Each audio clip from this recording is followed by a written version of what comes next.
Welcome to The Explainer. Today we're digging into a story that's all about failure, but a failure that somehow turned into one of the greatest triumphs of leadership ever. We're going to use the expedition's own records to walk through the absolutely harrowing journey of Shackleton's ship, the Endurance. So what happens when this huge, grand ambition just smacks right into an impossible disaster? Well, back in 1914, Sir Ernest Shackleton set out to grab the last great prize of polar exploration, to be the very first to cross Antarctica on foot. But what he and his 27 men found? Well, it was a challenge bigger than anything they could have possibly imagined. All right, let's get into it. The plan? It was absolutely audacious. They were going to be the first to cross Antarctica on foot, conquering the last untouched continent on the planet.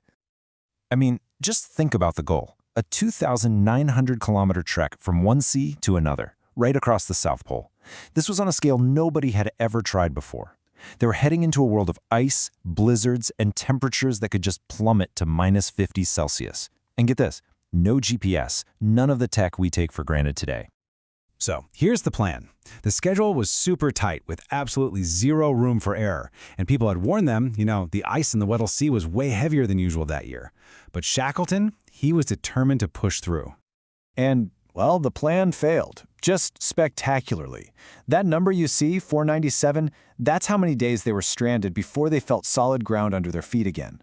What was supposed to be this 120-day triumph turned into an ordeal you can barely even wrap your head around. So here's where it all starts to go wrong.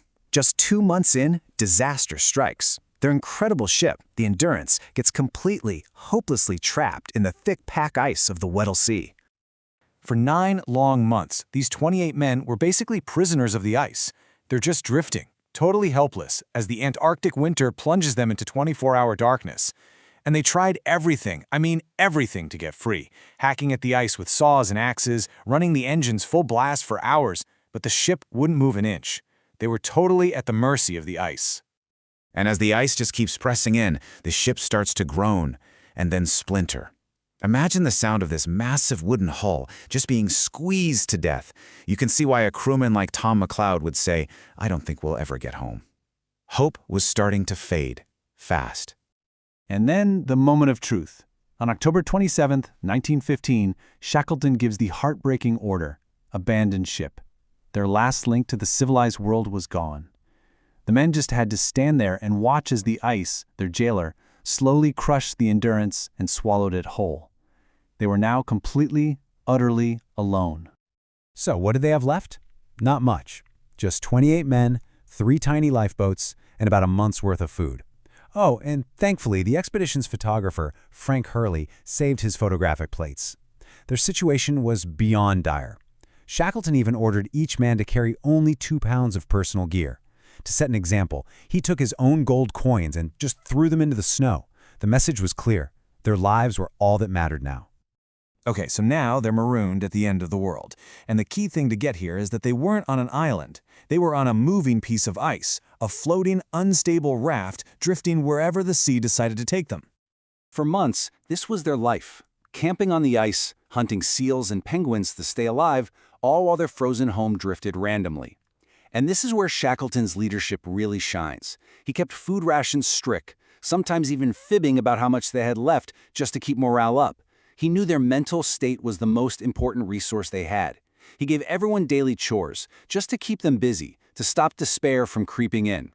And then, the ice floe, their temporary home, starts to crack and break apart right under them. They had no choice but to jump into the lifeboats.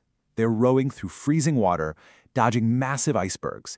It was a 5-day nightmare at sea, but they finally reach desolate, uninhabited Elephant Island, the first solid ground they'd stood on in 497 days.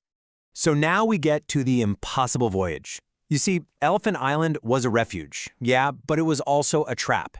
It was just this desolate rock way off any shipping lanes. Nobody was coming for them. Rescue wasn't going to find them. They had to go find rescue. So Shackleton looks at his options, and what he does is, well, it seems completely backwards.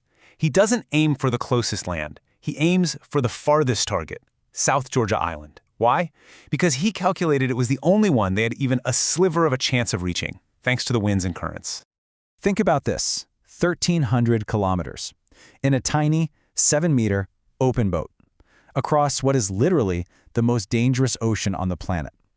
He took 5 men with them in their small boat, the James Caird, and he left the other 22 behind on Elephant Island, promising them he would be back. 12 meters. That's the height of the waves they were dealing with. Hurricane-force waves that almost swallowed their tiny boat whole. For 16 days, they fought these monster seas in freezing temperatures, and navigating, they did it with a sextant, just hoping for a quick peek at the sun. It is still considered one of the greatest feats of navigation ever, period. But their journey still wasn't over. They landed on the wrong side of South Georgia, so Shackleton and 2 other men had to make the first ever crossing of the island's unmapped mountainous interior. They trekked for 36 hours straight, over glaciers and peaks, with screws from their boat hammered into their boots just to get some grip. Absolutely incredible. And so, a leader returns. When Shackleton and his 2 men finally stumbled into the whaling station, they were unrecognizable. Faces black from soot, clothes in rags. The whalers were basically looking at ghosts. Men who everyone thought were dead for 2 years had just walked out of the mountains. But Shackleton's job wasn't done. He still had 22 men waiting for him on Elephant Island, over 1,300 kilometers away. And it wasn't easy. It took 4 agonizing months. 3 different rescue attempts failed, turned back by that impassable Antarctic ice. But Shackleton just would not give up. He ended up begging the Chilean government for one last ship to try and reach his crew. So, after all this, after almost 2 years stranded in the harshest place on Earth, how many of them do you think survived? While Shackleton was gone, those men on Elephant Island lived under 2 overturned boats, surviving on penguins and seals. And every single morning, their acting leader, Frank Wild, would say, "Roll up your sleeping bags, boys, the boss may come today." They never, ever lost faith that he was coming back for them.